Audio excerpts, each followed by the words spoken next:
Tumayo na po ang lahat para sa pagbuhay namin.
Patawarin tayo sa aming mga kasalanan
Pagkasa mula sa mga gawa ng mga apostol. Noong mga araw iyon, dumarami na ang mga masasalataya at nagrereklamo sa mga Helenista laban sa mga Hebreo. Sinabi nila ang mga babaeng palo sa pangkat nila ay napapabayaan sa pang-araw-araw na pamamahagi ng nabubuhay. Kaya tinipon ng 12 ang buong pagulungan ng mga masasalataya at sinabi sa kanila, hindi naman dapat kabayaan ang pangangaral ng salita ng Diyos upang mangasiwa sa mga mahagi ng nabubuhay. Kaya mga kapatid, pumili kayo ng mga kasama ninyo ng 7 lalaking kilala sa pagiging mabuti, matalino, at puspos ng Espiritu Santo at ilalagay namin sila sa panghuling ko. At inukol namin ang buong panahon sa pananalangin at sa pangangaral ng salita. Nalunod ang buong pagulungan sa panukala ng mga apostol. Kaya pinili nila si Esteban, isang lalaking matibay ang pananalig sa Diyos at puspos ng Espiritu Santo, at sina Felipe, Procoro, Nicanor, Timon, Parmenas, at Nicolas, na taga-Antioquia, isang hensi na naakit sa Judaismo. Iniharap sila sa mga apostol. Sila'y ipinanalangin ng ito at pinatulungan ng kamay. Patuloy na lumalaganap ang salita ng Diyos at ang sumasampalataya ay karami ng karami sa Jerusalem. At mati ang mga sacerdote, marami ang sumampalataya. Ang salita ng Diyos. Salamat sa Diyos.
Pagbasa mula sa unang sulat ni Apostol San Pedro. Mga pinakamamahal, lumapit kayo sa Panginoon sa patungbuhay ay inakwil ng mga tao, ngunit hinirang ng Diyos at mahalaga sa kanyang paningin. Huwag ng mga patungbuhay, maging tangkap kayo ng isang templong espiritual at bilang mga sacerdote na katalaga sa Diyos, maghandog kayo sa Kanya ng mga haing espiritual na kalugod-lugod sa Diyos dahil kay Jesucristo. Sapagkat sinabi ng kasulatan, masdan ninyo, itinayo ko sa Sion ang isang batong panulukan, hinirang at mahalaga.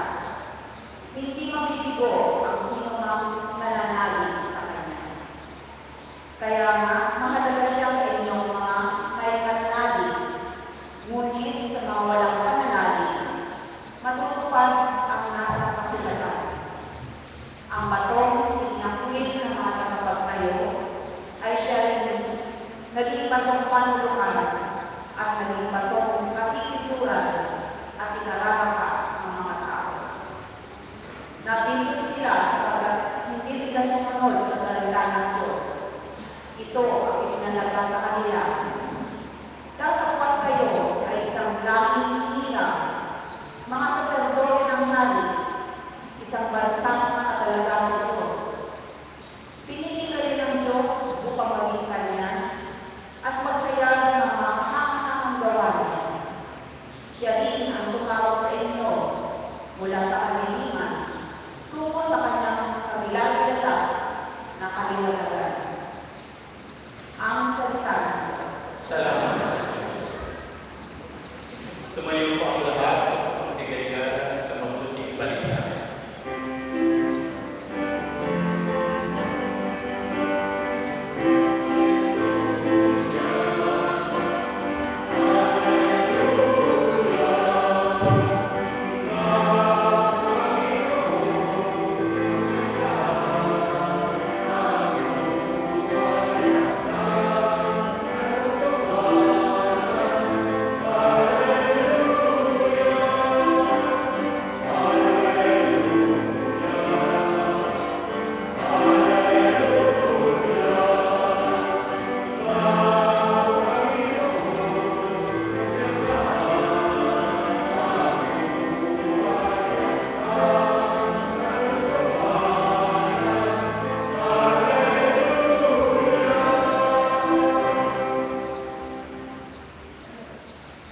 Sumainyo ang Panginoon At sumayin.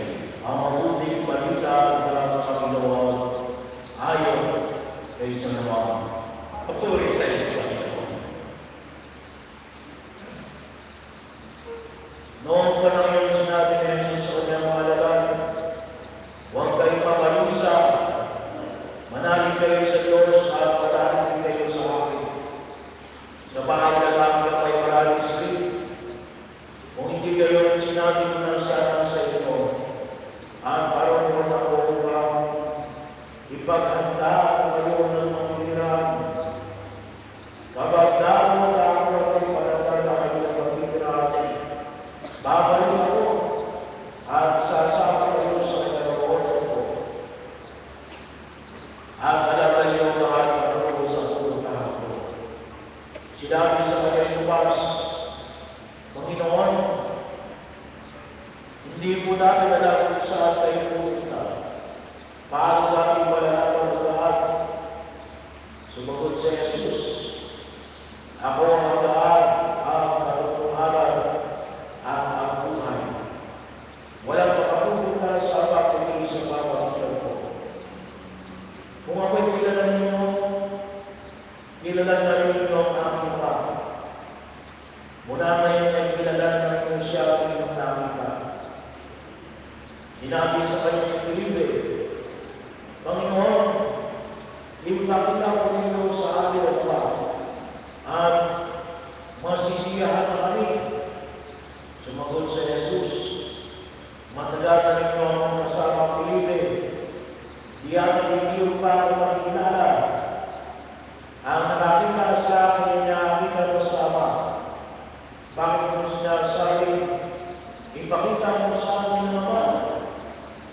Hindi ka ba naniniwala na ako'y sumasama at ang Ama'y sumasa akin?